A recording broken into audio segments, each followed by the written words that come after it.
الحمد لله نحمده ونستعينه ونستغفره ونعوذ بالله من شرور انفسنا ومن سيئات اعمالنا من يهده الله فلا مضل له ومن يضلل فلا هادي له واشهد ان لا اله الا الله وحده لا شريك له واشهد ان محمدا عبده ورسوله يا ايها الذين امنوا اتقوا الله حق تقاته ولا تموتن الا وانتم مسلمون يا ايها الناس اتقوا ربكم الذي خلقكم من نفس واحده وخلق منها زوجها وبث منهما رجالا كثيرا ونساء واتقوا الله الذي تساءلون به والارحام ان الله كان عليكم رقيبا يا ايها الذين امنوا اتقوا الله وقولوا قولا سديدا يصلح لكم اعمالكم ويغفر لكم ذنوبكم ومن يطع الله ورسوله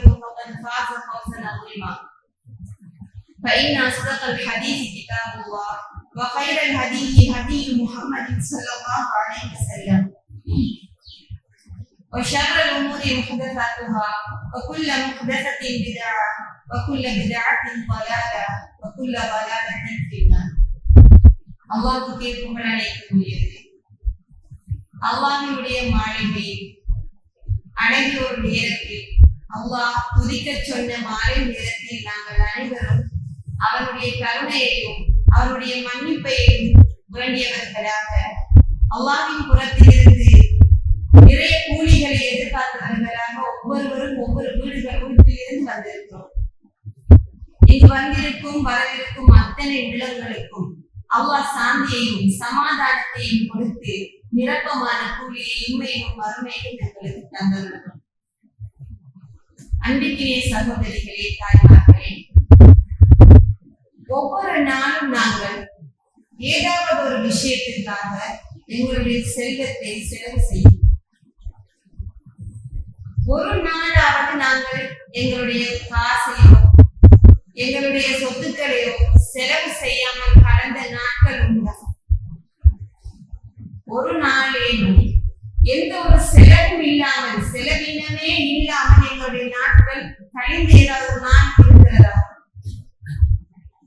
ஒவ்வொரு நாளும் ஒவ்வொரு வகையில் எங்களுக்கு செலவுகள், சாப்பாட்டு செலவு, எங்களுடைய பிள்ளைகளுக்கான கல்வி செலவு, எங்களுடைய மின்சாரம், எங்களுடைய நாங்கள் வீட்டில் பாதிக்கின்ற நீருக்கான கட்டணம், அல்லது எங்கள் வீடுகளுக்கு விருந்தாளிகள் வந்தால் அவர்களுக்கு கொடுப்பதற்கான அந்த பொருட்கள் வாங்குவதற்கான செலவு. இவ்வாறு பெண்களாக எங்களுக்கு நன்றாக தெரியும் ஒரு வீட்டில் எவ்வளவு செலவு இருக்கிறது, எங்களுக்கு வரும் வருமானம் என்ன, நாங்கள் ஒவ்வொரு நாளும் செய்யும் செலவு என்ன, மாதம் மாதம் எங்களுக்கு எவ்வளவு பணம் தேவைப்படுகிறது என்ற விஷயம் எல்லாம் ஆண்களை விட நன்கறிந்தவர்கள் நாங்கள் பெண்கள். இந்த செலவு பற்றி எங்களுக்கு கையில கிடைக்கிற பணம், காசு, இது எப்படி என்ன முறையில செலவாகணும், இது எந்த முறையில நம்மளை விட்டு போகணும், யாருக்கு போகணும், எப்படி போகணும் என்ற விஷயங்கள் அல்லாஹ் ரசூல் புறத்தில் இருந்து எங்களுக்கு எப்படி சொல்லி தந்திருக்கிறாங்க என்றது தெரிஞ்சுதான் நாம செலவு செய்யறோமா? அதை நம்ம கண்மூடித்தனமா நம்ம நினைச்சா போல எங்களோட மனசு சொல்ற போல நாங்க செலவு செய்யறோமாங்கிற விஷயத்த கொஞ்சம் மனசு பார்ப்போம். அன்பிற்கினிய சகோதரிகளே,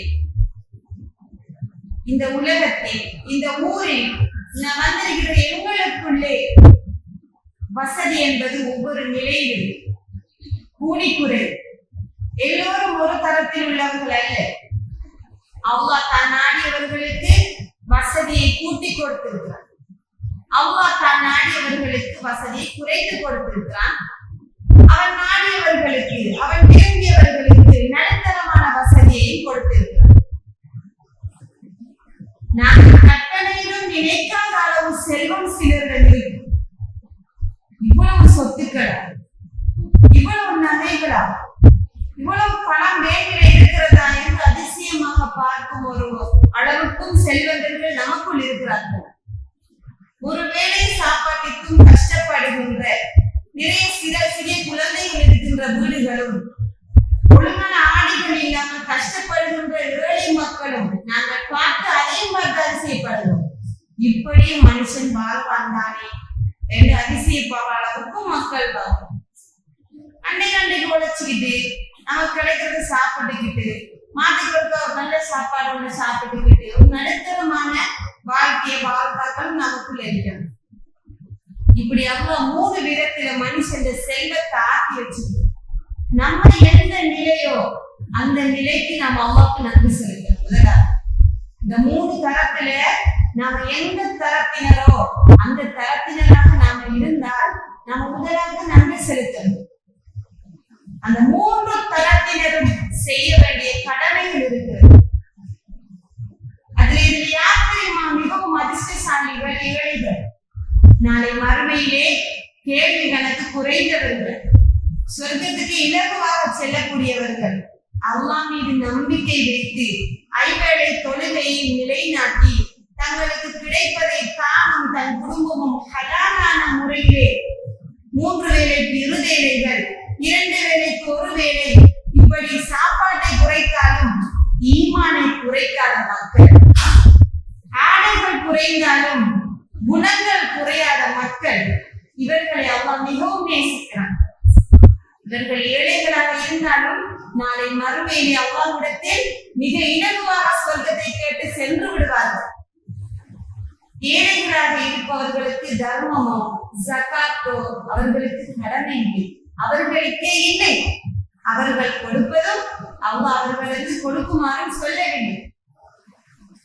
நடுத்தரமானவர்கள் இருக்கிறார்களே, அதாவது அவங்களுக்கு அவங்க குடும்பத்தை பார்க்கிற அளவுக்கு இன்னொருத்தருட்ட தங்கி இருக்கிற அளவுக்கோ அல்லது இன்னொருத்தருட்ட காசு போட்டு கெஞ்சுற அளவுக்கோ அவங்க வாழ வைக்காம அவங்களோட பிள்ளைகள்ல செலவினம், அவங்களோட மனைவி, அது கணவன், அது குடும்பத்துல செலவினங்களை அவங்க யார்கிட்டையும் கேட்டுக்கொள்ளாம அவங்களாகவே நிறைவேற்றிக் கொள்ளுவாங்க. அல்லாஹ் தந்தத்தில் இப்படி ஒரு சார். இவங்களுக்கு கொடுக்க வேண்டிய கடமைப்பாடு, எதற்குமே வசதி இல்லாத ஏழைகள் தான் தர்மம் செய்ய யோசிக்கணும். நடுத்தரமாக இருப்பவர்களும் நல்ல உயர் கட்டத்தில் உச்சகட்டத்தில் செல்வந்தர்களாக இருப்பவர்களும் அள்ளி கொடுப்பதில், தங்களுக்கு தந்ததிலிருந்து நாங்கள் கொடுப்பதில் யோசிக்கிறார். நான் தர்மத்தை பற்றி பேசுகிறேன். என் பெருமானார் ஸல்லல்லாஹு அலைஹி வஸல்லம் அவர்களிடம் கேட்கப்பட்டது, தர்மங்களிலே மிகச் சிறந்தது எந்த தர்மம் என்று கேட்கப்பட்டது. அதுக்கு நபி ஸல்லல்லாஹு அலைஹி வஸல்லம் அவர்கள் சொன்னார்கள், தங்களுடைய குடும்பங்களுக்கு கொடுக்கும் தர்மம். தங்களுடைய குடும்பம். இன்னொரு ஹதீஸிலே தங்களுடைய குடும்பங்களுக்கு நாங்கள் கொடுக்கின்ற தர்மம், நம்முடைய உறவினர்கள், நம்முடைய உடல்வாய் உறவுகளுக்கு நாங்கள் கொடுக்கின்ற தர்மம், அந்த சொத்து அதுக்கு 2 கூலிகளா. ஒன்று, நாங்கள் எங்களுடைய குடும்பங்களில் சேர்ந்து நடந்ததற்கு அல்லாஹ்விடத்தில் ஒரு கூலிகள் கிடைக்கும். அடுத்தது, நாங்கள் தர்மம் கொடுத்ததற்கான கூலி கிடைக்கும். அப்ப நம்ம ஒரே கல்லில் 2 மாங்காய் என்பது போல ஒரே தர்மத்தில் 2 கூலியை பெற்றுக் கொள்ளலாம். நாங்கள் கொடுக்கின்ற தர்மம் நம்முடைய குடும்பம் இல்லாம வேற யாராவதாக இருந்தால் அதற்கு ஒரு கூலிதான். நம்ம கொடுக்கிற தர்மம் நம்முடைய நானாக்கோ அல்லது நம்முடைய ராத்தாக்கோ அல்லது நம்முடைய அம்மா அல்லது நம்முடைய பாப்பம்மா அல்லது எங்களுடைய மாமி மாமா, எங்களுடைய குடும்ப உறவினர்கள், ரத்த உறவினர்கள், உடல்வாய் உறவினர்களுக்கு கொடுக்கின்ற அந்த தர்மத்துக்கு 2 கூலிகளா. குடும்பத்தையும் பார்த்த மாதிரி போயிட்டு அந்த நன்மையை மாற்றின மாதிரி போயிட்டு நம்ம தர்மமும் கொடுத்த மாதிரி போயிட்டு, முதலாவது நாங்க எங்களோட தேவைகள் போக இன்னொருத்தருக்கு கொடுக்கணும் என்று நாம நினைத்துக் கொள்ள நம்முடைய கண் முன்னாடி வந்து நம்முடைய குடும்பமாக இருக்கிறோம்.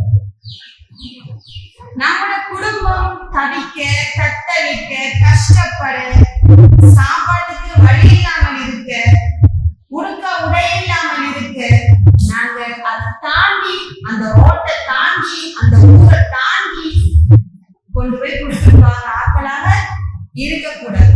நமக்கு இருந்த ஊர் முழுக்க கொடுக்கலாம், அது நம்மளோட விருப்பம். அவங்களோட நன்மையை தேவை, அந்த அவங்களோட நன்மையை வேண்டி பாலமுனைக்கே கொடுக்குற அளவுக்கு வசதி இருந்தாலும் கொடுக்கலாம். ஆனா குடும்பத்தை தாண்டி நாம என்ன செய்யக்கூடாது. நம்மளோட குடும்பம் வயிறு எரிய எங்க குடும்பம் மனம் நோக பேருக்கோ புகழுக்கோ அல்லது நல்ல பேர் ஒன்று எடுக்கணுங்கிறதுக்காகவோ அல்லது விளம்பரத்துக்காகவோ நாம நம்ம குடும்பத்தை தாண்டி காட்சிப்படுத்துறது கொடுக்கறதெல்லாம் அல்லாஹ்விடத்திலே எடுபட மாட்டாரு. இந்த குடும்பம் முதலாக தேவையில்லை. சிலர் நிறைய பேர் இருப்பாங்க, நல்ல வசதி இருக்கும், அந்த குடும்பத்திலே நல்ல ஏழைகள் இருப்பாங்க. அவங்க வசதிக்காராக்களையும் வசதி இல்லாதாக்களையும் ஒரே இடத்துல வாழ வச்சிருக்கான். அந்த வசதி இருக்கிறது இல்லாதவங்களுக்கு கொடுத்து அவங்களை உயர்த்தி விடாட்டியும் அந்த வயிற்று பசியை தீட்டு ஒரு நல்ல நிலைமைக்கு அவங்களை கொண்டு வர இதை நாம செலவு செய்யற முறை. அதுதான் அல்லாஹ் ஜகாத்த கடமையா இருக்கிறார். ஜகாத் யார் கொடுப்பாங்க? கடும் வசதிக்காரர்கள், ஒரு தொகை நகை இருக்கிறார்கள், வெள்ளாமை செய்கிறார்கள், நல்ல சொத்துக்கள் நிறைய இருக்கிறார்கள் தான் நம்ம ஜகாத்து கடமையா இருக்கிறார்.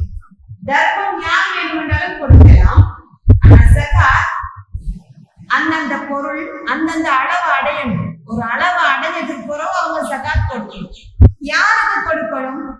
அதுக்கு அல்லாஹ் 8 பிரிவினரை வச்சிருக்காங்க. ஏழை எளியவர்கள், கடன்காரர்கள், வழிபோக்கர்கள், புதிதாக இஸ்லாத்துக்கு வந்தவர்கள் என்று 8 பிரிவுகள் இருக்காங்க. அவ்வளவு பேரையும் எடுத்து பார்த்தோம்னா கஷ்டப்படுற ஆட்கள், மிஸ்கின், ஃபகீர் யாரு? நம்மட ஊர்ல இருக்கிற அன்னைக்கு சாப்பிட கஷ்டப்படுற மக்கள். அப்ப ஒவ்வொரு வருஷமும் விளைச்சல் வரும்போது, ஒவ்வொரு வருஷமும் ஜகாத் கொடுக்கும் போது, அந்த பணக்கார மக்கள் கொடுக்கும் போது அந்த ஏழை மக்கள் என்ன செய்வாங்க? அதுல அவங்களோட கடனை அனுப்பாங்க, அவங்களோட வாழ்வாதாரத்தை கொஞ்சம் கூட்டிக் கொள்வாங்க, ஏதாவது ஒரு சிறு கைத்தொழில செய்யறதுக்கு முயற்சி செய்வாங்க. வசதிக்காரர்கள் கட்டாயம் அவர்கள் மீது அல்லாஹ் சுமத்திய தர்மம் தான் ஜகாத். கொடுக்கட்டி பாவம். நம்ம ஓதக்கூடிய நிறைய இடங்கள்ல பார்த்திருக்கோம். மக்களை அல்லாஹ் தொழுமாறு ஏவுகிறான். தொழுகைக்கு அடுத்ததாக ஜகாத் கொடுக்குமாறு ஏவும். தொழுகைக்கு அடுத்தது அதுவும் வசதி உள்ளவங்க செய்ய வேண்டியது ஜகாத். கட்டாயம் கொடுக்கணும். நெல்லண்டா நெல்லு முறையில கொடுக்கணும், கோதுமைண்டா கோதுமை முறையில கொடுக்கணும், காசுண்டா காசுல இருந்து கொடுக்கணும், நகையண்டா நகையில இருந்து கொடுக்கணும். அல்லாஹ் அந்த வாழ்வாதார பொருட்கள் ஆக்கி கடமையாக்கி வச்சிருக்கான். எல்லாரும் ஓரளவுக்கு ஆகணும் இருக்குதான். உயர்ந்தவன் உயர்ந்த மாதிரியும் தாழ்ந்தவன் தாழ்ந்த மாதிரியுமே வாழ்க்கை போகக்கூடாது. இருந்தவன் இல்லாதவனுக்கு கொடுக்கணும். இதான் முறை. என் பெருமானார் ஸல்லல்லாஹு அலைஹி வஸல்லம் அவர்கள் நபி அவர்களிடத்திலே நபிகிட்ட நிறைய பொருட்கள் வரும். என் பெருமானார் ஸல்லல்லாஹு அலைஹி வஸல்லம் அவர்கள் திருமணம் முடித்ததும் பெரிய ஒரு வசதிக்கார பெண்மணி ஹதீஜா ரலியல்லாஹு அன்ஹா அவர்களை தான் முடிச்சாங்க. அப்ப அவங்க முடிச்சதும் வசதிக்கார பெண்மணி. ரசூல் ஸல்லல்லாஹு அலைஹி வஸல்லம் அவங்க மதீனாவுக்கு போனதுக்கு பிறகு நிறைய கிஃப்ட்கள் வரும். நபி அவங்களுக்கு நிறைய பரிசுகள் வரும். காலையிலும் மாலையிலும் எந்த நேரமும் நபி அவர்களை தேடி பரிசு பொருட்கள் வரும். அது உணவாக இருக்கும், சில நேரம் பொவியமாக இருக்கும், சில நேரம் ஏதாவது ஆடைகளாக இருக்கும். எது வந்தாலும் நபி அவங்கள வீட்டுக்கு வச்சு அதை சேமிக்க மாட்டாங்க. ஒரு முறை நபி ஸல்லல்லாஹு அலைஹி வஸல்லம் அவங்க தொழுவாங்க. தொழுக முடிச்சிட்டு வளமையா கொஞ்சம் இருந்துட்டு போற ரசூலுல்லாஹ் வேக வேகமா அவங்களோட வீட்டுக்குள்ள போயிட்டாங்க. அதாவது அவங்களோட வீடு இந்த பள்ளி அனுசரிச்சு நான் நினைக்கிற அடுத்தப்போ அந்த இது பள்ளி என்ன அவங்களோட இந்த பொது அடுத்தது வந்து அவங்களோட வீடு. நபி அவங்களோட வீடும் பள்ளியும் ஒட்டி இருந்தது. இப்ப தொழுகிட்டு உடனே வீட்டுக்குள்ள நுழைஞ்சிட்டாங்க. அப்ப சஹாபாக்கள் கேட்காங்க, யா ரசூலுல்லாஹ் அவசரமாக நீங்க தொழுது முடிஞ்சு போனீங்க ஏன்னு சொல்லி கேட்காங்க. ரசூல் ஸல்லல்லாஹு அலைஹி வஸல்லம் சொல்றாங்க, என்னுடைய வீட்டுக்குள்ளே ஒரு தங்க தூண்டிருந்தது, அதை நான் பங்கு வைத்து விட்டு வந்தேன். ரசூல் ஸல்லல்லாஹு அலைஹி வஸல்லம் அவர்கள்ட்ட ஏதாவது ஒரு பொருள் இருந்து அந்த பொருள் 3 நாளைக்கு மேல இருக்கிறத விரும்ப மாட்டாங்க. அதை யாருக்காக தேவையுடையவங்களுக்கு கொடுத்துருவாங்க. அவங்களுக்கு எதையும் சேர்த்து வைக்கல. அவங்களுக்கு எல்லா வகையாலையும் அவங்க கொடுத்தார். நபி அவர்கள் ஏழையா வாழது, எளிமையா வாழ்ந்தாங்க. வசதி இருந்துச்சு, வசதியை முழுக்க முழுக்க பயன்படுத்த நினைச்சிருந்தா, அவங்க அல்லாஹ்ட்ட கேட்டிருந்தா, இந்த உலகத்துல வாழ்ந்த ராஜாக்கள் எல்லாரையும் விடையும் சொகுசாக வாழ அல்லாஹ் வச்சிருப்பாங்க. நபி அவங்க கேட்கல. அப்பையும் ஒரு சஹாபி அவங்க கேட்காங்க. ரசூல் ஸல்லல்லாஹு அலைஹி வஸல்லம் அவங்க நிலத்துல தூங்குறாங்க. நிலத்துல ஒரு பாய், ஈச்ச மூளையாலான பாய், அந்த பாயை வச்சு தூங்குறாங்க. தூங்கி எழும்புறாங்க. முழுல அந்த பாயில தடிப்பு, அந்த பாய் பதிஞ்ச தடம் அப்படி. அப்ப உமர் அவங்க கேட்டாங்க, யா ரசூலல்லாஹ், நீங்க கேட்ட அல்லாஹ் உங்களை சொகுசா வைப்பானே, இதை பார்க்க எனக்கே மனசு கஷ்டமா இருக்கு. இந்த பாய் உங்களோட முதுகுல பதிஞ்சிருக்கியா ரசூலல்லாஹ்? இப்ப நீங்க கேட்ட அல்லாஹ் பெருவன் தானே. அந்த எகிப்தில இருக்கிற யமன்ல இருக்கிற மன்னர்கள் எல்லாம் எப்படி சொகுசா தங்க தட்டிலையும் தங்க கட்டிலையும் வாழ்றாங்க, நீங்களும் கேட்கலாம் என்று சொன்ன நபி ஸல்லல்லாஹு அலைஹி வஸல்லம் சொல்றாங்க, இந்த உலகம் ஒரு ஒரு வழிபோக்க, இந்த உலகத்துல வந்தா ஒரு வழிபோக்கனை போல இருந்துடணும். நம்மளோட வீடு அங்க இருக்கே, நம்ம வந்தமா வேலையை முடிச்சோமா போனமான்னு இருக்கணுமா, அதிலேயே தங்கிடக் கூடாது. இது இந்த உலகம் சும்மா ஒரு தேவைக்காக வந்த வழி. அதுல ஒரு மரத்துல நிழல் எடுக்கிற போல நம்மளோட வாழ்க்கை. அந்த மரத்தடியே நம்ம கதையை போட்டு வாழ்நாள் முழுக்க இருந்துருவோமா? கொஞ்சம் தூக்கமா இருந்தா தூங்கிட்டு காத்து வாங்கிட்டு நம்மளோட ஊரை நோக்கி நடந்துருவோம். இதுதான் ஒரு வழிபோக்கண்ட வழியாக. அதே போலதான் நம்மளோட வீடு மறுமையில் இருக்கு, நம்மளோட வாழ்க்கை மறுமையில் இருக்கு. அல்லாஹ்வுடைய சோதனைக்காக யாரு நல்லது செய்யறா, யாரு கெட்டது செய்யறாங்கிறதுக்காக இந்த உலகத்துல நம்மளை படைச்சு வச்சிருக்கான். அப்ப இந்த உலகத்தை நாம கட்டி வச்சிருக்க கூடாது. நம்மள அல்லாஹ் தந்து சோதிப்பார். அதை நாம கொடுத்து அவனை சந்தோஷப்படுத்த, நமக்கு வார செல்வங்கள்ல நமக்கு எடுத்துட்டு நம்ம பிறருக்கு என்று கொடுக்கிறதுக்கு ஒரு பங்கு கட்டாயம் நம்ம வைக்கணும். அதான் முறையான செலவினம், ஒரு ஒழுங்கான செலவினம். அது நம்முடைய கணவன் மூலமா வரும், அல்லது நாம உழைச்சு வெறும் நமக்கு ஒரு தொழில் இருக்கும், அல்லது கணவன் பெரிய பிசினஸ் மேனா தொழிலாளியா இருப்பார், அல்லது நமக்கு வார வருமானம் அது எதுவாக எங்கிருந்து வந்தாலும் பிரச்சனை இல்லை. அந்த வருமானத்துல ஒரு தொகை நம்ம கொடுக்கிற தர்மமா இருக்கும். அதுக்கு அல்லாஹ்விடத்துல பெரிய கூலி, அல்லாஹ்விடத்துல பெரிய வரவேற்பு இருக்கிறது. ஒரு முறை நபி ஸல்லல்லாஹு அலைஹி வஸல்லம் அவங்களோட காலத்துக்கு முதல் ஒருவர் அவருடைய வயலிலே வேலை பார்த்து கொண்டிருந்தார். ஒரு மனுஷர் அவரோட வயலில வேலை பார்த்து கொண்டிருந்தார். அவருக்கு திடீரென்று ஒரு சத்தம் வருது, வானத்திலிருந்து ஒரு சத்தம் ஒன்று வருது. இன்னார வயலுக்கு மேகத்தை பார்த்து கட்டளை ஒன்று போடுவாரு, இன்னார வயலுக்கு போய் மழையை பொழுதி என்று சொல்லி வார சத்தம் வருது. அப்ப அந்த ஒருத்தர் பேர் சொல்லித்தான் சொல்லப்படுது. அப்ப அந்த மனுஷர் என்ன செய்யறாருல்ல, அந்த அப்படியே நடந்து போய்க்கிட்டார். போய் யாருக்கு இப்படி ஒரு கட்டளை வானத்திலிருந்து வந்தன்னு பார்க்கணும். அல்லாஹ்வோட கட்டளை இந்த மேகத்துக்கு அல்லாஹ் சொல்றான், இன்னார வயலுக்கு போய் மழையை பொழியன்னு சொன்னா அந்த வரக்க பொருந்திய நாள் ஆகு பார்க்கறதுக்காக அந்த மனுஷன் அப்படியே நடந்து போய்க்கு இருக்கும் போது ஒருத்தர் ஒரு வயல்ல வேலை செஞ்சுக்கிட்டு, உங்களோட பேர் என்ன என்று சொல்லி அவர் சொன்ன பேரும் அந்த வானத்திலிருந்து வந்த கேட்ட அந்த சத்தம் அதுல வந்த பேரும் ஒன்றாகும். உங்களோட பேரை சொல்லி மழை பொழிவிக்குமாறு மேகத்துக்கு அல்லாஹ் கட்டளை விட்டான். அப்படி நீங்க என்ன விசேஷமா செய்வீங்க? மேகத்துக்கு அல்லாஹ் பொழியுமாறு கட்டளை வழங்கு, அப்படி என்ன நீங்க ஸ்பெஷலா அமல் செய்வீங்க என்று சொல்லி கேட்ட உடனே அந்த மனிதர் சொல்றார், நான் பெருசா ஒன்றும் செய்யல.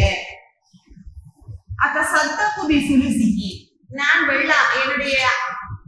நான் என்ன செய்யறேன், என்னுடைய வயலை நான் செய்து வருகிறேன். அதுல கிடைக்கிற அறுவடையை 3 நான் பிரிப்பேன், 3 பங்குகளாக நான் பிரிப்பேன். அவர் செய்த ஒரே ஒரு விஷயம், அவருக்கு கிடைக்கிற அறுவடையை 3 பங்குகளாக பிரித்துக் கொள்வோம். சத்தகுபி சுலுசி அந்த 3ல ஒரு பங்கு எடுத்து தர்மமா கொடுக்கணும்.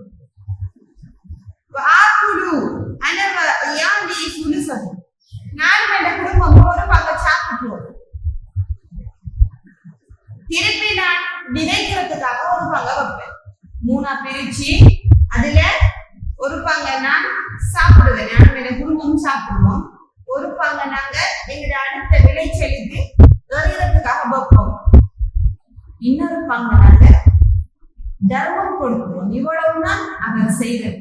அவருக்கு அல்லாஹ் கொடுத்ததுல ஒரு பங்கை பயப்படாம, வறுமையை பயப்படாம, நஷ்டத்தை பயப்படாம அல்லாஹ் நினைச்சிருந்தா அழிச்சிருப்பான். இவ்வளவு விளைச்சலை தந்தவனுக்காக, அவன் நினைக்கிற ஒரு இறக்கத்துக்காக அப்படியே தூக்கி ஏழை எளிய மக்களுக்கு என்ன செய்யறாங்க, கொடுக்கும்.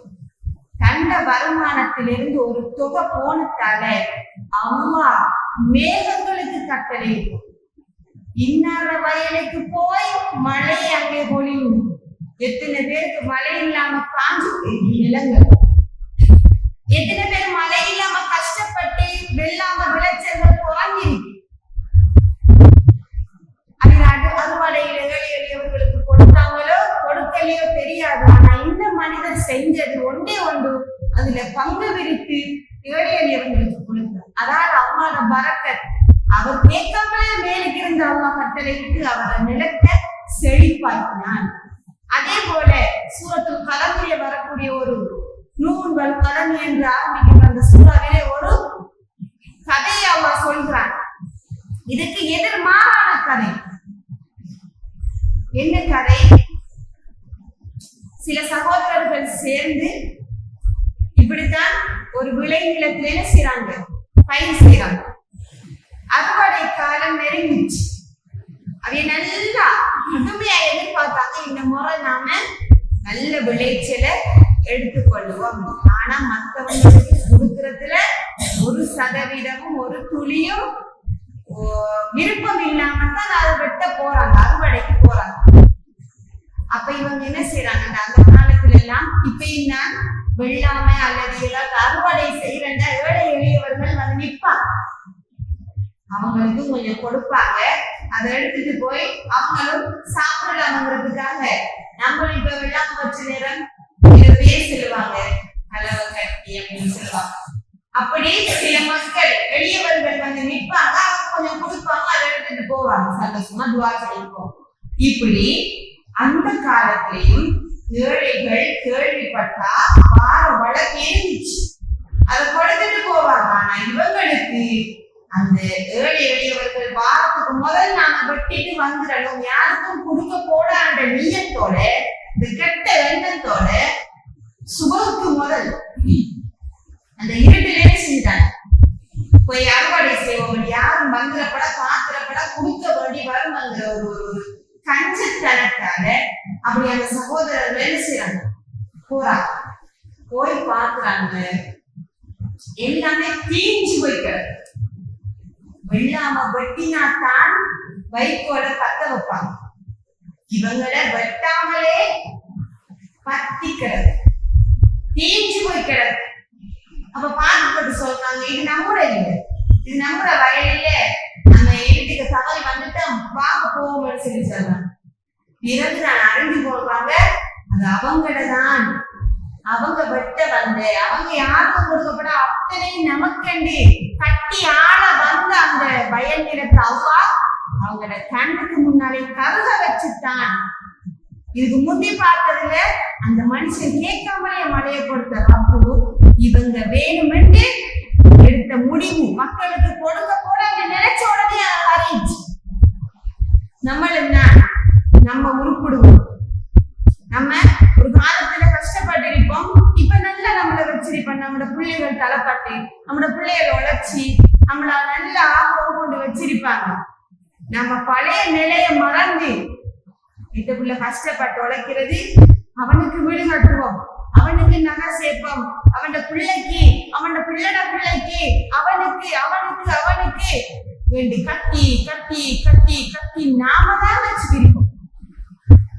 இல்லாத மக்கள் ஏங்குவாங்க, சொட்டு நம்மளை கவனிக்க மாட்டாங்கடா, எப்படி இருக்காங்க, அவங்க எவ்வளவு கொடுத்திருக்காங்க, ஏங்குவாங்க. பக்கத்துல இருந்துகிட்டு கொஞ்சம் மாதிரியே நம்மளை புரிய பார்த்தா நம்ம கஷ்டம் நீங்கிருது.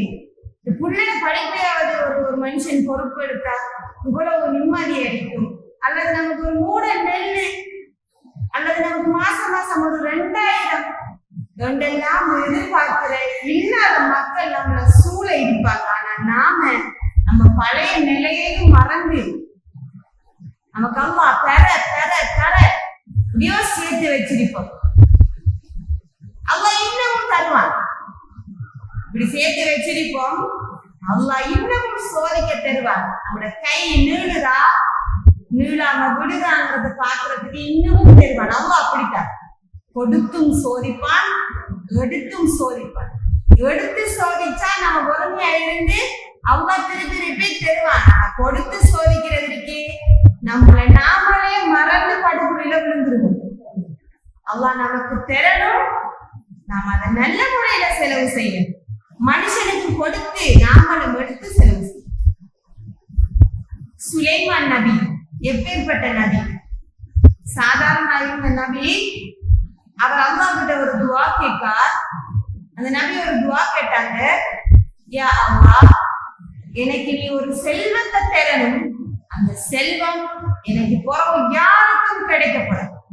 இந்த உலகத்துல நான் இருந்தா போல யாரும் வசதியா இருக்கப்படும். அப்படி ஒரு செல்வமும் அப்படி ஒரு ஆட்சியையும் எனக்கு தரணும்னு சொல்லி கேட்கலாம்.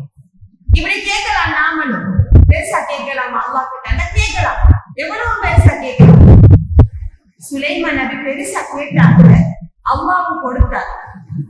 அப்போ எந்த அளவுக்கு சுலைமான் நபிக்கு ஆட்சியையும் வசதியையும் அல்லாஹ் கொடுத்தாங்கடா, சுலைமான் நபியை கண்டா ஷைத்தான்களுக்கு பயம், ஜின்களுக்கு பயம்.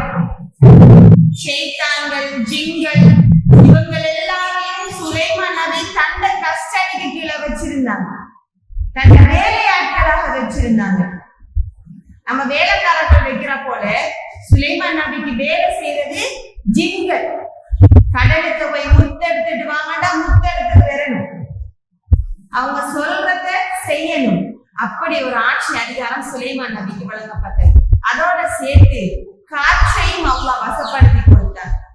சுலைமான் நபிக்கு வாகனம் எல்லாம் காற்று, ஒரு சீலையை விரிப்பாங்க, அதுல ஏறுவாங்க. நம்மள காட்டுல பாக்குற போல சீலையை விரிப்பாங்க, அதுல ஏறுவாங்க. அது எங்க கொண்டு போய் சுலைமான் நபி போக விரும்புறாங்க, அங்க கொண்டு போய் அந்த சீலை சேர்த்து விடும். இப்படி அவங்க காற்றை வசப்படுத்தி கொடுக்கும்.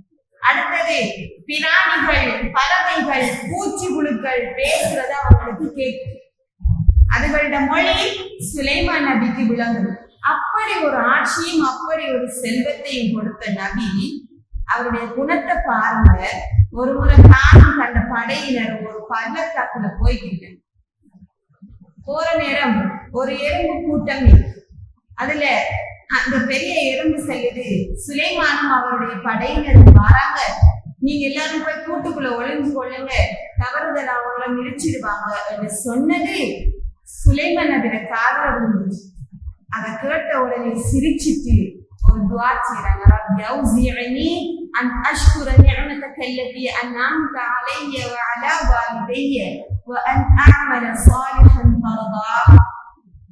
இறைவா, நீ எனக்கும் என் பெற்றோருக்கும் செய்த இந்த அருளுக்கெல்லாம் நன்றி செலுத்துற அடியானா நீதான் என்ன வைக்கும். நன்றி மறந்து பெருமை அடிக்கிற அடியானா இல்லாம எப்பயும் உனக்கு நன்றி உணர்வோட இருக்க நான் இல்லை, நீதான் என்ன வைக்கணும். என்னால என்ன கண்ட்ரோல் பண்ணலாம் வைக்கணும். நமக்கு கொஞ்சம் நாம கொடுத்தாலே ஒரு சில வகையான உணர்வுகள் நமக்குள்ள வருது, பெருமை அறியாம நமக்குள்ள வருது. பார்த்து சிரிச்சவங்களை திரும்பி பார்த்து, பழைய நண்பர்கள் எல்லாம் பார்த்து சிரிக்க ஒரு வகையான உணர்வு நமக்குள்ள வருது. நம்மட கொஞ்சம் செல்வம் துளுத்தாரு. சுலைமான் நபியோட செல்வத்துக்கும் நம்மட செல்வத்துக்கும் ஈடாகுமா? இவ்வளவு செல்வத்தையும் சொத்தையும் ஆட்சியையும் கொடுத்துட்டு அல்லாஹ் கிட்ட கேட்டு எடுத்துட்டு எனக்கு நன்றி மனசையும் நன்றி செலுத்துற மனசையும் அதோட சேர்த்து நீ தாயாவா, நான் உனக்காக நல்லவன் செய்யறதுக்கு நீ எனக்கு அருள் செய்யண்டு பயத்துல துஆ செய்றாங்க. ஏன் தெரியுமா? அந்த எறும்பு பேசுறது கூட எனக்கு கேட்கிற அளவுக்கு என்ன பெரிய இடத்துல அல்லாஹ் வச்சிருக்கான என்ற ஒரு நன்றி உணர்வுலையும் ஒரு இரக்கத்திலையும் அல்லாஹ் துஆ கேட்காங்க. இதான் முறை. நம்ம கொடி கட்டி பறந்தாலும் நம்முடைய குணங்கள் மாறக்கூடாது, நம்முடைய இயல்புகள் மாறக்கூடாது, நம்முடைய வளமை மாறக்கூடாது. எவ்வளவு சாப்பிடலாம், எங்கேயும் பயணங்கள் போகலாம், நம்முடைய குணத்தில ஒரு சிறு மாற்றம் வராத அளவுக்கு நம்மளால கண்ட்ரோல் பண்ண இயலாத நம்ம அல்லாஹ் கிட்ட கேட்கணும். எனக்கு வசதியையும் தந்து, எனக்கு நன்றி செலுத்துற மனசையும் தந்து, பிறரை மதிக்கிற குணத்தையும் எனக்கும் என் குடும்பத்துக்கும் என் சந்ததிக்கும் தந்திருக்கிற துவாவையும் அல்லாஹ் கிட்ட அடிக்கடி நாம செய்து கொள்ளணும். அடுத்தது நம்மளோட சொத்துக்கள் இருந்து செலவு செய்யாம நம்மளோட சொத்துக்களை உரிய முறையில நம்மளை பயன்படுத்த விடாம நம்மளை பிடிச்சு வைக்கிற இன்னொரு குணம் தான் கஞ்சத்தனம்.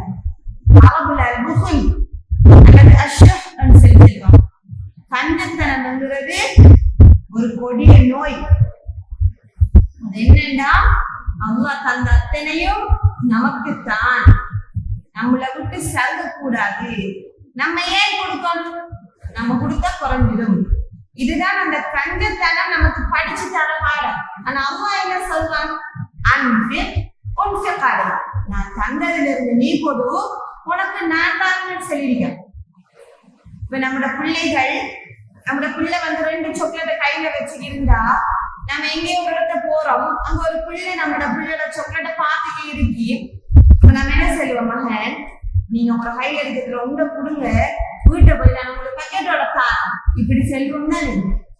ஆனா நீங்க ஒரு பிஸ்கட் கொடுங்க, நான் உங்களுக்கு பிஸ்கட் பக்கெட் தாரம் சொல்லி சொல்லுவோம் தானே.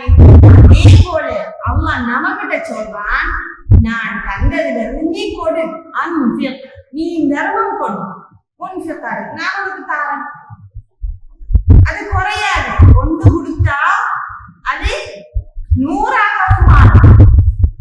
அழகான முறையில் அல்லாஹ் அந்த விஷயத்தை சூரத்துல் பக்ராவுல எங்களுக்கு தெளிவுபடுத்துறாங்க. நாம கொடுக்கிற தர்மங்கள் எதுக்கு எதை போலன்னு சொல்லி சொன்னா, ஒரு நெல் மணியை போல. ஒரு நெல்லை நாம விதைக்கும், அது என்ன செய்யுது? 7 கதிர்களை விடுது. அந்த 7 கதிர்லையும் ஒவ்வொரு கதிர்லையும் 100 நெல்மணிகள் இருக்கு. அப்ப மொத்தம் எத்தனை வரும்? 7 700 நெல்மணிகள் வரும். நாம எத்தனை போட்டோம்? நம்ம போட்டது ஒரே ஒரு நெல்மணி. அல்லாஹ் நமக்கு தந்தது எக்ஸ்ட்ராவா 699 நெல்மணி. அப்ப அல்லாஹ் எத்தனை மடங்கா பெருக்கிருக்கான அந்த நெல்லை. இது போல நீங்க கொடுக்குற 1 ரூபாவை நான் பெருக்குவேன் என்று அல்லாஹ் நமக்கு வாக்கு தந்திருக்க கொள்ள நம்ம எதுக்காக பயப்படணும்? அல்லாஹ் தர அள்ளி வீசணும். சிலர் நமக்குள்ள சொல்லுவாங்க, நமக்கிட்ட கொடுக்கறதுக்கு என்ன இருக்கு, நமக்கிட்ட ஒன்றும் இல்லையே, நமக்கிட்ட என்ன கொடுக்க, நமக்கிட்ட இருந்து அவனையா கொடுக்கலாம். உங்கள்கிட்ட இருக்கு, நமக்கிட்ட இருக்கி. நமக்கு மாத வருமானம் 30,000 சொல்லி சொன்னா, அதுல ஒரு 5,000 நம்மளால 7 மடங்கு தர்மம் செய்யணும். நம்ம கட்டாயம் செய்ய நினைச்சா நம்ம கொடுப்போம். அவங்க அடுத்த கணம் அது 50,000 நமக்கு திருப்பி தருவாங்க. நம்ம நினையாத வகையில, நினையாத நண்பர்கள், நினையாத உறவுகள், நினையாத மனிதர்களால நமக்கு அல்லாஹ் எத்தனை பேர் புதையல் எடுத்திருக்காங்க, எத்தனை பேர் தங்கம் புறக்கிருக்காங்க, எத்தனை பேர் வைரம் புறக்கிருக்காங்க, எத்தனை பேர் முத்துக்கள் எடுத்திருக்காங்க, எத்தனை பேர் ரத்தினங்கள் புறக்கிருக்காங்க.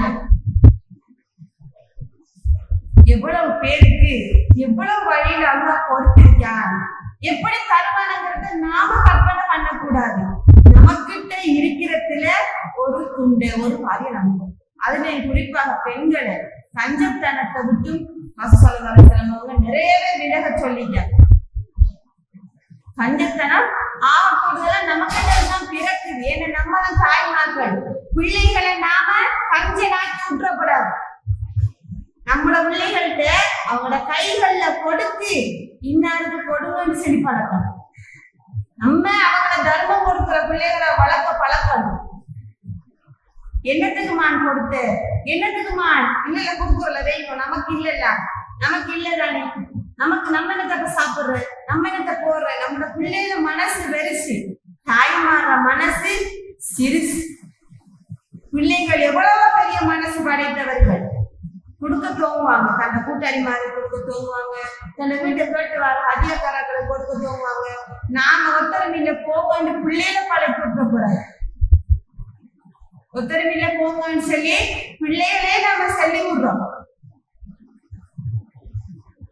அதை பார்த்து வளர்ந்து பிள்ளைகள் பெருக்க அவங்களோட வயசு வளர அவங்க உழைக்கிற காலத்துல சும்மா நம்மள கண்ணால் கொடுக்கப்படாதான்னு சொல்லிட்டாங்க. நம்ம கொடுக்கப்படாதான்னு கஞ்சனாவே வளருவாங்க. யாருக்கும் கொடுக்க மாட்டாங்க. தவிச்சாலும் தண்ணி கொடுக்க மாட்டாங்க. கண்ணுக்கு முன்னுக்கு துடிச்சாலும் மனம் இறங்க மாட்டாங்க. அப்படி ஒரு கஞ்சத்தனத்தை நாங்க வளர்த்துட்டோம். நாம 5 ரூபாய்தான் கொடுக்கப்படான்னு கருத்து விட்டுருக்கோம். பிள்ளைகளாங்க அதை 50 வழியில யோசிப்போம். நம்ம ஒரு சந்தர்ப்பத்துல சொன்னது பிள்ளைகள் காலம் முழுக்க அதை வேலை பார்க்காக. முக்கியமா பெண்களாக நாம கஞ்சத்தனத்தை விட்டு விலகணும். பயப்படாம கொடுப்போம். அவங்க நமக்கு தெரியும். நமக்கு இருக்கிற எல்லாத்தையும் அவங்க ஆழ்நி வீசி கொண்டு வெறுமனே இருக்க செல்லல. அதையும் அவங்க தன திருமறையில சொல்லி காட்டுகின்றான். அல்லாஹ்வினுடைய அடியார்கள்ல பண்புகள்ல ஒன்று வல்லதீன இத அன்பு லம் யுஸ்ரிஃபு வலம் யக்துரு வக்கான பைன தலிக கவாமா. சூரத்துல் ஃபுர்கான் 67வது வசனத்துல அல்லாஹ் சொல்றான், நல்லடியார்கள் யாருன்னா அவங்க தர்மம் கொடுத்தால் மொத்தமா அவங்க இருக்கிற எல்லாத்தையும் வீசி விட்டு வெறுங்கையோடையும் இருக்க மாட்டாங்க. அல்லது எதையும் கொடுக்காம கையை இப்படி இறுக்கி பிடிச்சிக்கும் இருக்க மாட்டாங்க. கொடுக்க வேண்டியதை கொடுக்க வேண்டிய அளவுக்கு கொடுப்பாங்க. மற்ற மனுஷன் துவாக்களை சம்பாதிப்பாங்க. மற்ற மனுஷன் கஷ்டங்கள்ல பங்கு கொள்ளுவாங்க. அவங்க நமக்கு ஒரு கஷ்டம் வரக்கொள்ள நமக்கு வசதி இருக்கு. வசதி மட்டும்தான் உலகத்துல வர தேவையா? உறவுகள் தேவை, மனுஷன் தேவை, உடல் பலம் தேவை. சில நேரம் நம்மளோட வசதி கொட்டி கிடக்கும். நம்ம நோயாளி ஆயிடுவோம் நம்மளோட குடும்பத்தை பார்க்க. அல்லது நம்ம ஒரு இடத்துல போக வேண்டி இருக்கும். நம்மளோட பிள்ளைய நம்ம ஒப்படைச்சிட்டு போக ஒருத்தர் தேவைப்படும். அதுக்கெல்லாம் நம்மளோட வசதியா நம்மளோட காக்க போகும். அல்ல நம்ம ஓட்டுல போய் நிக்க போறோம். நம்ம கூட நிக்க ஒரு ஆள் தேவை. நம்மளோட வசதி வந்து நிக்குமா? மனுஷனை தேவை. நம்ம மனுஷனை சம்பாதிக்கணும். மனுஷனை துவாவை சம்பாதிக்கணும்.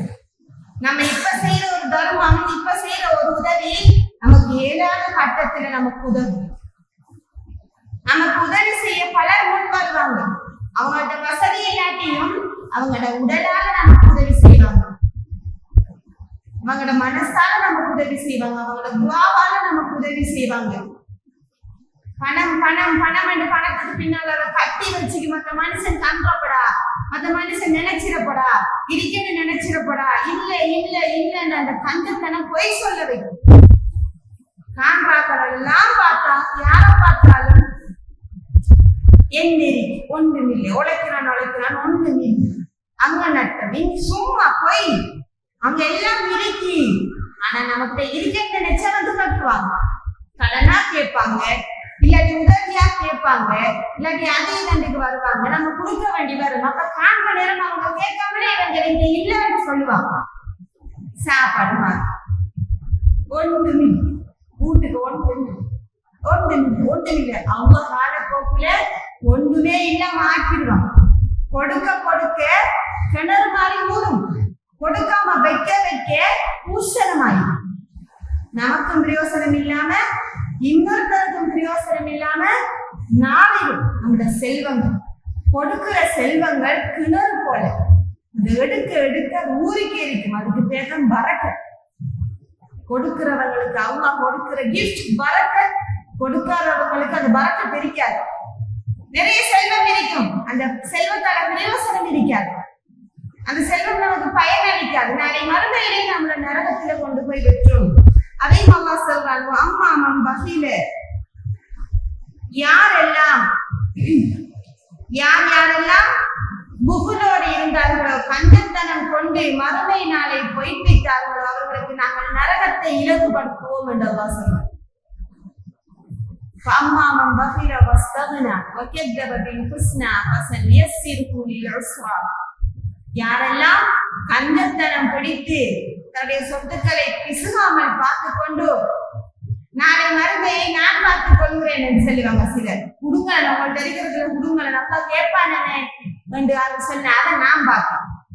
அவங்க மறுமையில கேட்பானே கபருக்குள்ள நம்ம கேள்வி அனுப்பியிருக்கிறேன் அதெல்லாம் நான் பார்ப்பேன் என்று சொல்லிட்டு, ஏன்னா நல்ல நம்பிக்கை கபரண்ட ஒன்றும் இல்லை, மறுமை என்ற ஒன்றும் இல்லை, அது என்ன நின்றடியா அப்படி ஒன்று இருக்காக்கும், அது என்ன நின்றடியா ஒன்று நடக்காது என்ற ஒரு நம்பிக்கை தான் அது.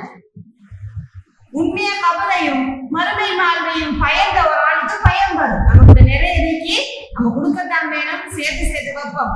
அப்பா நம்மளோட பிள்ளைய பார்த்துக்குவான், பொம்பளை பிள்ளையா ஆம்பளை பிள்ளையா படிப்பா ஓதலா ரப்பு பார்த்துக்குவான், நம்மளோட கையால கொடுப்போமே என்று கொடுக்கிற மனுஷனுக்கு அவன் நினையாத புறத்துல துவாக்களும் வரக்கத்தும் குவியும். என்ன மறுமையும் என்ன இது அங்க ஒன்றுமில்லை. அவகிட்ட போய் நான் பதில் சொல்றேன், அவகிட்ட நான் சொல்றேன். நிறைய பேர் சொல்லியிருக்காங்க நம்மள பாதுகாக்க. யோசிச்சு பாருங்க, அப்ப தொழுங்கன்னு சொன்னாலும் சொல்லுவாங்க. வயசும் போகுது, தொழுங்களை மௌத்து வந்தா என்ன செய்யறடா, அதை நான் அங்க போய் பார்த்துக்கிறேன் ரெண்டு நிறைய பேர் சொல்லுவாங்க. குடுங்கல அதெல்லாம் நான் பார்த்துக்கிறேன், இதை கொடுத்த பிள்ளைகளுக்கு யாருக்கா சாப்பாடு கொடுக்குறேன்னு சொல்லி கேட்பாங்க. நமக்கு யாரு சாப்பாடு தந்து ஒன்றும் இல்லாம இந்த உலகத்துல பிறந்த நமக்கு இவ்வளவு சொத்தும் செல்வம் ஏது நம்மளோட ரப்பு தந்தான். அதுக்குத்தான் அல்லாஹ் தன திருமறையில சொல்லி காட்டுகின்றான், உங்களோட வயிற்றுல வளர்ற பிள்ளைகளை வறுமைக்கு பயந்து நீங்க கொலைசியாரு. நிறைய பேர் அபோஷன் ஆக்குறது ஏன்? இன்னும் பிள்ளைகளுக்கு வந்தா இன்னும் செலவு கூடினா இன்னும் கஷ்டம் என்றது நம்முடைய எண்ணம். நமக்கும் சேர்த்து கழிச்சவன் அம்மா எனக்கு இருந்த நம்மளையும் ரிசுக்கு இல்லாம வாட்டை போட்டு மௌத்தாக்கிருக்கிறான். நமக்கு இதுவரைக்கும் சாப்பாடு உணவு உடை எல்லாம் தந்தவன் அம்மா. நமக்கு இதுக்கு போற 10 குழந்தைகள் பிறந்தாலும் தர போறவன் அம்மா. வயிற்றில் இருக்கிறத நீங்க கொள்ள வேண்டாம் என்று அல்லாஹ் கட்டளை. அதுவும் வறுமையை பயந்து கொள்ள வேண்டாம். சாப்பாடு கொடுக்கணுமே, படிப்பிக்கணுமே, ஓதுவிக்கணுமே, காசு வேணுமேங்கிற பயத்தால கொள்ள வேண்டாம். அவங்களுக்கும் உங்களுக்கும் சேர்த்து நாங்க தான் தாரோம். அதனால அதை வளர விடுங்க அல்லாஹ் கட்டளை. அப்ப இப்படி எல்லாம் நமக்கு அல்லாஹ் எல்லா பக்கத்தாலையும் ஆறுதல் செஞ்சிருக்கான், எல்லா பக்கத்தாலையும் நமக்கு தருவன் நம்பிக்கையை ஊட்டிருக்கான். நமக்கு என்ன பயம்? நம்முடைய செலவுகள் நம்முடைய தர்மங்கள் சீராக அமையும். இது ஒரு பக்கம் இருக்கே. சிலர் அப்படின்னு சொல்லிச்சுன்னா இந்த கஞ்சத்தனத்துக்கு எது ஊதாரித்தனம்.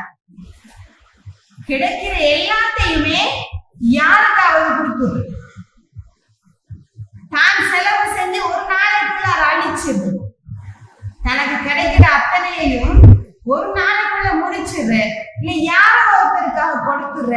தந்த தேவைகள், தந்த பிள்ளைகள், தந்த மனைவி, தான் செய்ய வேண்டிய எவ்வளவு விஷயங்கள் இருக்கும்.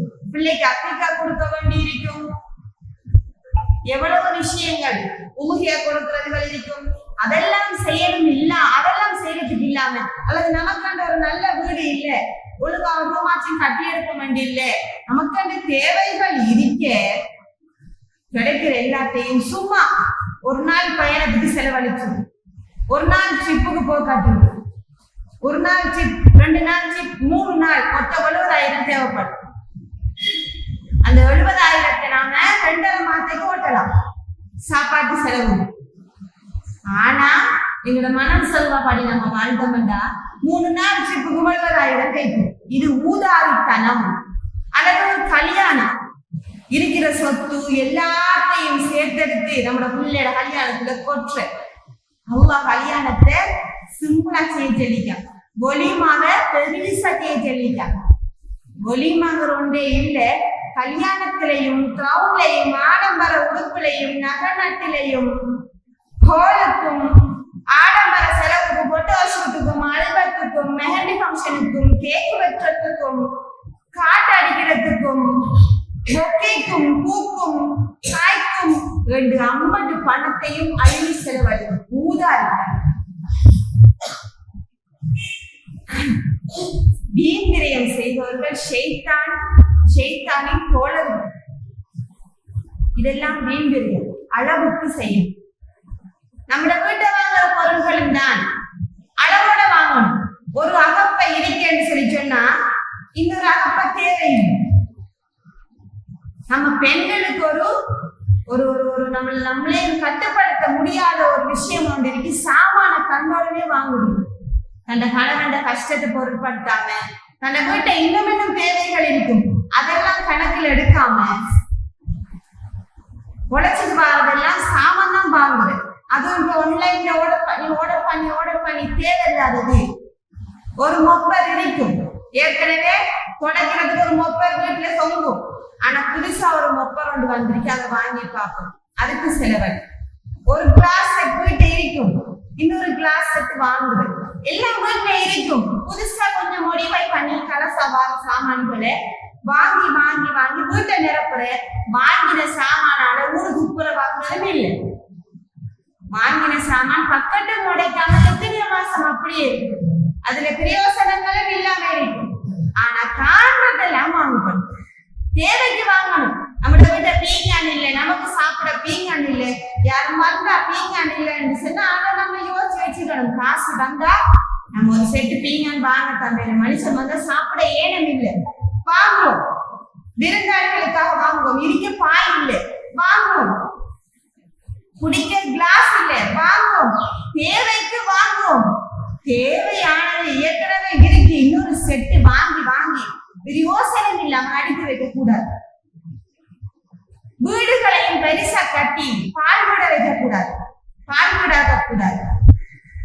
அது செய்தான கிடமா போயிட்டு நம்ம வீட்டுல எத்தனை பேர், நம்மளோட பிள்ளைகள் எத்தனை பேர், எத்தனை கணக்குல நமக்கு தெரியும். அல்லது விருந்தாடி வந்த தங்கள் போறோம், இது மாடா மாளிகை, மேலுக்கு 3 மாடி புழுதி அடிச்சு போய் கிடக்கு. பெருமைக்காக இருந்த காசை வீண்பிரியமா கட்டினது அவங்களும் இல்லை, கட்டாமலையோ துபாயிலையோ எங்கேயோ போயிருப்பாங்க. வீடுகள் சும்மாரி, வீடும் சாதாரண வீடு இல்லை, 4 மாடி கட்டிடம். யாருமே அந்த வீட்டுல இல்லை, சைத்தானும் கட்ட ஜின்களும் குடியிருக்கிறதுக்காக கட்டி வச்சிருப்போம். என் பெருமானா ஸல்லல்லாஹு அலைஹி வஸல்லம் அவங்க சொன்னாங்க, யாராவது பிரயாணம் போனா பிரயாணத்துல நம்மளால மிஞ்சி ஒரு சாமான் இருந்தா அந்த தேவையுடையவருக்கு கொடுக்கட்டும். அது என்னையா இருந்தாலும் மட்டும் நம்மளால மிஞ்சி நம்ம போற வாகனத்துல ஒரு ஷீட் இருந்தா அங்க நிக்கிற ஒரு ஆளை இங்க இடிப்பட்டு வைக்கணும். நமக்கு எக்ஸ்ட்ரா சாப்பாடு இருந்தா கூட வந்தவங்களுக்கு இல்லைன்னா அவங்களுக்கு கொடுக்கணும். என்னென்றாலும் நம்மளால மிஞ்சினது இன்னொருத்தருக்கு போய் பிரயோசனப்படணும் என்று சொன்ன மார்க்கத்துல நம்ம இருந்துகிட்டு வீண்விரயங்கள் செஞ்சு ஷைத்தான நமக்கு துணையாக ஆக்குறோம். அல்லாஹ்வை பொருத்தவும் அல்லாஹ்வுடைய விருப்பத்தையும் தாண்டி ஷைத்தான நம்ம கூட்டாளி அடிக்கிறோம். எனவே அன்பிற்குரிய சகோதரிகளை, அவர்கள் வீட்டுல உழைக்கிற ஆண்கள் அல்லது பெண்கள் அவங்கள கண்ணில முகத்துல நாம் அவங்க முகங்களை நம்ம மனசுல வச்சுக்கணும். அவங்க வேலை செய்யற இடங்களை போய் பார்க்கணும், அவங்க கஷ்டப்படுறதும், அவங்க வேலை செஞ்சுறதும், அவங்க அவமானப்படுறதும், அவங்க ஏழாம கலைச்சு போறதும், இந்த காட்சியை நாம் பார்த்துட்டுமா நம்ம வீண்விரயம் செய்யறோம். எத்தனை வாபமார் வெளிநாட்டுல கஷ்டப்படுறாங்க, இருக்க நேரம் இல்லை, சாப்பிட நேரம் இல்லை, ரெஸ்ட் எடுக்க நேரம் இல்லை, தூங்கினா தூக்கம் வருது இல்லை, வீட்டை பிரிங்க ஒரு கவலை, அங்க நல்ல சாப்பாடு இல்லாதது இன்னொரு கவலை, மூட்டை பூச்சி தொல்லை, மனுஷன் இல்ல மனுஷனை இல்லாங்க, வெறுப்பு விருப்புகளோட நம்மட வாப்பாவோ நம்மட நானாவோ வெளிநாடுகள் எத்தனை பேர் கஷ்டப்படுறாங்க. நாம இங்க ராணி, அவங்க கஷ்டப்படுற அத்தனையும் உறிஞ்சி எடுத்துக்கிட்டு நம்ம ராணி போல வாழ்ந்துக்கிறோம். அவ்வாறு செய்த பெண்கள் அவங்கள இந்த நிலைமை விளங்கி அந்த காசுல தர்மமும் கொடுத்து அந்த காசுல மிச்சம் முடிச்சு தனக்கு தேவையானதையும் செஞ்சு வருமானத்துக்குள்ள சாப்பிட்டு இருக்கிற பெண்கள் இருக்காங்க. எந்த ஒரு பெல் பிரேக் எதுவும் இல்லாம செலவு செய்யற பெண்களும் நமக்குள்ள இருக்காங்க. ஒரு நாளைக்கு அத்தனையை முடிச்சுட்டுவாங்க, ஒரு நாளைக்கு அத்தனை காசையும் அவ்வளவு முடிச்சுட்டு திருப்பி இல்லாம்பாங்க. இல்லாட்டி யாருக்காவது கடன் எடுத்து அந்த கடவுண்ட மானத்தை போகட்டுவாங்க. இப்பதானே காசு அனுப்பினேன், திருப்பி ஏன் கேட்டு போனது கேட்டா அது இன்னது வாங்கினது சொல்லி ஒரு லிஸ்ட் போடுவான். அவருடைய மனம் உடனே சுக்குநூறா போயிட்டு. சஹாபி பெண்மணிகள் தந்த கணவன் வேலைக்கு போனா அவர் வேலையை விட்டு வரும்போது அவருடைய சுமைகள் அவங்க பங்கெடுப்பாங்க. அவங்க வேலை செய்யற இடத்துல அவர் தூக்குற சுமைகளை இவங்களும் சில நேரம் தூக்கி ஹெல்ப் பண்ணுவாங்க. என்னை பார்க்க கஷ்டத்துல கணவரண்ட உழைக்கிற ஒரு மாடாக நம்ம பார்க்க கூடாது, அல்லது நம்ம வீட்டுல இருக்கிற நானாவோ மகனோ பிள்ளையோ உழைக்கிற ஒரு மாடாக நம்ம பார்க்க கூடாது. அவங்களுக்காக துஆ செய்யணும். அவங்களோட உழைப்புலதான் நம்மளோட ரிஸ்க் இருக்கு. அவங்க அந்த ரிஸ்க் அவங்களோட உழைப்புல அவங்களோட வேர்வையில வச்சிருக்காங்கன்னா அவங்களுக்காக துஆ செஞ்சு அவங்களுக்கு எதுல எல்லாம் அவங்களுக்கு நம்ம ஹெல்ப் பண்ணணுமோ அந்த வேலையில மாறாக உழைக்கிறது நாம வீண்விரயம் செய்தவர்களாக இருக்கக்கூடாது. ஒரு உண்மையான முஸ்லிம் தன்னுடைய செல்வத்தில் வீண்விரயம் செய்ய மாட்டான், கஞ்சத்தனமும் படிக்க மாட்டான். கொடுக்கிற இடத்துல கொடுக்கிற நபருக்கு கொடுப்பான், மிச்சத்து கணக்கு தேவைக்கும் வச்சுக்கொள்வான். நடுநிலைமையான மார்க்கம், நடுநிலைமையான செலவு. ஒரு முறையும் பெருமானார் ஸல்லல்லாஹு அலைஹி வஸல்லம் அவர்கள் சஅத் இப்னு அபீ வக்காஸ் ரலியல்லாஹு அன்ஹு அவர்களை பார்க்க போறாங்க. அந்த சஹாபி சக்கராத்துடைய நிலைமையில இருக்கார், மௌத்தா போற நிலைமையில இருக்கார். கடும் வசதி, நல்ல வசதி உள்ள ஒரு சஹாபி சஅத் இப்னு அபீ வக்காஸ் ரலியல்லாஹு அன்ஹு. அவங்களுக்கு ஒரே ஒரு பொம்பளை பிள்ளை இருந்துச்சு. நபி அவங்க வாராங்க, அவங்கள பார்க்கறதுக்கு வராங்க, பக்கத்துல இருக்காங்க. அப்ப இந்த சஹாபி அந்த கடைசி கட்டத்திலையும் கேட்காங்க, நபி அவங்கள பாத்தியா ரசூலல்லாஹ், எனக்கு ஒரே ஒரு பொம்பளை பிள்ளை இருக்கு, சொத்துக்கள் நிறைய இருக்கு, என்ற சொத்துக்கள் எல்லாத்தையும் நான் யாருக்காவது வசியத் செய்யட்டா, யாருக்காவது கொடுக்கட்டான்னு சொல்லி கேட்கணும். நபி அவங்க சொல்றாங்க, அப்படி செய்ய வேண்டாம், அப்ப நான் அறவாச கொடுக்கட்டான்னு சொல்லி கேட்கணும். அப்படியும் செய்ய வேண்டாம், உங்களுக்கு பிள்ளை, உங்களுடைய சந்ததியை இன்னொருத்தர்கிட்ட கையேந்த வைக்காம நீங்க மறந்து எல்லாத்தையும் கொடுத்துட்டா உங்களோட சந்ததிகள் இன்னொருத்தர்கிட்ட கேட்டு நிற்பாங்க. உங்களுடைய சந்ததிகளை நீங்கள் பிறரிடம் கையேந்துபவர்களாக விடுவதை விட செல்வந்தர்களாக விடுவது சிறந்தது என்று நபி ஸல்லல்லாஹு அலைஹி வஸல்லம் அவங்க சொல்லி, அதுக்கு அந்த சஹாபி கேட்டாங்க, ரசூலுல்லாஹ் சுலுசம் மூணாவது சொல்லுவாங்க, கொடுக்கட்டான்னு சொல்லிக்கிறான், கொடுங்கன்னு சொல்லி. அந்த சஹாபின மனசு எவ்வளவு பெருசுன்னு பாருங்க, மார்க்கம் எவ்வளவு நடுநிலைமையானதுன்னு பாருங்க. தன் எல்லாத்தையும் கொடுக்கட்டான்னு கேட்டது அந்த சஹாபி, அவரோட பெருந்தன்மை. உள்ளவங்களுக்குள்ள அந்த பிள்ளைக்கு ஏற்கனவே எவ்வளவு வச்சு கொலைச்சிக்கிட்டு நம்ம வச்சுக்கிற எல்லாத்தையும் கொடுக்கணும்ன்ற ஒரு மனசுல கேட்டாங்க. அவகிட்ட இருக்கிறது முடிஞ்சா பாப்பாடு சொத்துலயும் சாப்பிடலாம் தானே. அப்ப அவக்காகவும் வைக்க சொன்னாங்க ரசூல் ஸல்லல்லாஹு அலைஹி வஸல்லம். அவ மொத்தமா அள்ளி எறிஞ்சிட்டு வெறும் கையோட இருங்கன்னு ஒரு நாள் நம்ம மார்க்கம் செல்லல, எல்லாத்தையும் கொடுங்கன்னு செல்லல. தந்தத்துல குறிப்பிட்ட ஒரு அளவு தேவையுடையவங்களுக்கு, கஷ்டப்படுறவங்களை கொடுத்து மனதை சந்தோஷப்படுத்தும். தர்மத்தை போல ஒரு தலை சிறந்த ஒரு நல்ல அமல் இந்த உலகத்துல இல்லை. தர்மம் தலைகாக்கும்னு சொல்லுவாங்க. நம்ம கொடுத்த தர்மங்கள் நம்மளோட பிள்ளைகளை, நம்மளோட சந்ததி வரைக்கும் அந்த தர்மங்கள் நம்ம ஆபத்திலிருந்து பாதுகாக்க வல்லமை பெற்று நமக்கு ஒன்று நடந்தாதான் தர்மம் கொடுப்போம் இல்லை. எப்பயும் நாம தர்மம் கொடுத்து அல்லாஹ் நமக்கு வார ஆபத்துகளை விலக்கி விடுவான். நம்மளை சூழலிக்கிறவங்களை யோசிப்போம், நம்மளை சுத்தி இருக்கிறவங்களை யோசிப்போம். நாம இவ்வளவு சாப்பிடுறோமே, இவ்வளவு சந்தோஷமா இருக்கமே, அவங்க சாப்பிட்டாங்களா, அவங்களுக்கு ஒரு கறி கோப்பையில ஒரு கோப்பை கறியை கொடுத்து அனுப்புறேன். ஆயிஷா அவங்க கேட்டாங்க, ரசூலுல்லாஹ் நான் இப்ப கறியாக்கினா எந்த வீட்டுக்கு கொடுக்குறேன், பக்கத்துல நிறைய பேர் இருப்பாங்க, அல்ல இல்லன்னு நிறைய பேர் இருக்காங்க, நான் யாருக்கு கொடுக்குறேன் சொல்லி கேட்க நபி அவங்க சொல்ல, உங்களுக்கு 6 கடன் பக்கத்துல இருக்காங்க, யார வீடு கடன் பக்கத்துல இருக்கோ அவங்களுக்கு கொடுங்கன்னு சொல்லுவாங்க. இன்னொரு முறை நபி அவங்க சொன்னாங்க, நீங்க கறி ஆக்கும் போது ஒரு தண்ணியை கூட்டி ஆக்குங்க, பக்கத்துல இருக்கிறவங்களுக்கும் ஒரு கோப்பையில கறி கொடுக்கறதுக்காக சொல்லி சொன்ன மார்க்கம். நம்ம கறியிலே பங்குண்டா, கறியிலே நமக்கு பங்கு கொடுக்க வேண்டியிருந்தா, அப்ப அவங்க பசியோட இருக்கிறது, அவங்க கவலையோட இருக்கிறத கண்டும் சிரிச்சிட்டு சும்மா போய் யாருன்னு சொல்லி போட்டு நகரக்கூடாது. அவங்களுக்கு என்ன தேவையோ நாம அதை 7 மணி நேரம் பூர்த்தி செய்வோம். நம்ம கஷ்டப்படக்கூட அவங்க பார்த்துக்கிட்டு அவங்க ஓடி வருவாங்க. நம்ம செஞ்ச அந்த உதவி அவங்கள ஓடி வர வைக்கும் நம்ம காலத்தில் இருக்கு. எனவே அன்பிற்கினிய சகோதரிகளே, இந்திய தலைப்பு பெண்கள் குறிப்பாக எப்படி நம்மளோட சொத்துக்களை கையாள, நமக்கு கிடைக்கிற வருமானங்களை எப்படி பங்கு போடணும், எப்படி கொடுக்கணும், எப்படி மிச்சம் முடிக்கணும் ஒரு விஷயம் தான் இதை சுருக்கமா சொல்லி பார்த்துச்சு. அம்மா இதுல எனக்கும் உங்களுக்கும் தெளிவை தந்து அம்மா நமக்கு அந்த வருமானத்துல அந்த அந்த மனிதர் செய்தா போல நம்ம சாப்பிடறதுக்கு எடுத்து நம்மளோட தேவைக்கு ஒரு குறிப்பிட்ட அளவு நீயத்து வைக்கிறோம், கொடுத்து வருவோம். அதோட பெருப்பிப்போம். அப்ப அந்த அளவையும் நம்ம பெருப்பிப்போம். இவ்வளோத்தையும் கொடுக்கணும், இவ்வளோத்தையும் விற்கிறதுக்காக வைக்கணும் அப்படின்னு நம்ம கொடுத்துட்டு சேமிச்சா அதை அல்லாஹ் குற்றம் பிடிக்க மாட்டோம். கொடுக்காம சேமிச்சா குற்றமும் பிடிப்பான், நரகமும் கிடைக்கும், இந்த உலகத்திலேயே பயம் இல்லாம போகும். நிரந்தர தர்மங்கள் நிறைய இருக்கின்ற நிரந்தர தர்மங்கள் கொடுக்கும். நிரந்தர தர்மங்கள் நம்மளோட மௌத்துக்கு போறோம் நம்மளுக்கு நன்மை தந்துட்டே இருக்கும். அது கிணறாக இருக்கட்டும், அது மதரசாவாக இருக்கட்டும், அது ஒரு ஆளுக்கு கட்டி கொடுத்த வீடாக இருக்கட்டும், அதாவது காலம் முழுக்க அந்த சொத்து பிரயோசனம் அளிக்கிற அந்த நிரந்தர தர்மம் அது நம்ம மௌத்தானது போற நம்மளோட கபருக்கு அந்த பிரயோசனம் வந்துட்டே இருக்கு, நன்மை வந்துட்டே இருக்கும். எனவே நிரந்தர தர்மங்கள் கொடுக்கலாம். நம்முடைய கணவனுக்காக, நம்முடைய பிள்ளைகளுக்காக, அவங்களுக்காக, அவங்களுக்கு நேசத்துல நாம கொடுக்கலாம். சாப்பாடுகள் ஆக்கி ஆக்கி கொடுக்கலாம். பசித்தவருக்கு உணவளிக்கிறது பெரிய ஒரு அமல். நிறைய மனிதர்களை சேர்த்துக் கொள்ளலாம்.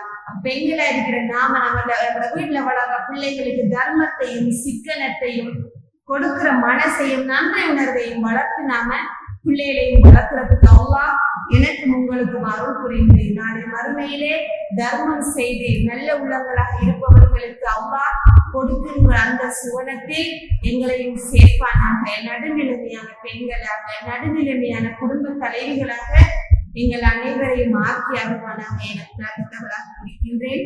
வாஹிரு தஅவானா அல்ஹம்துலில்லாஹ்.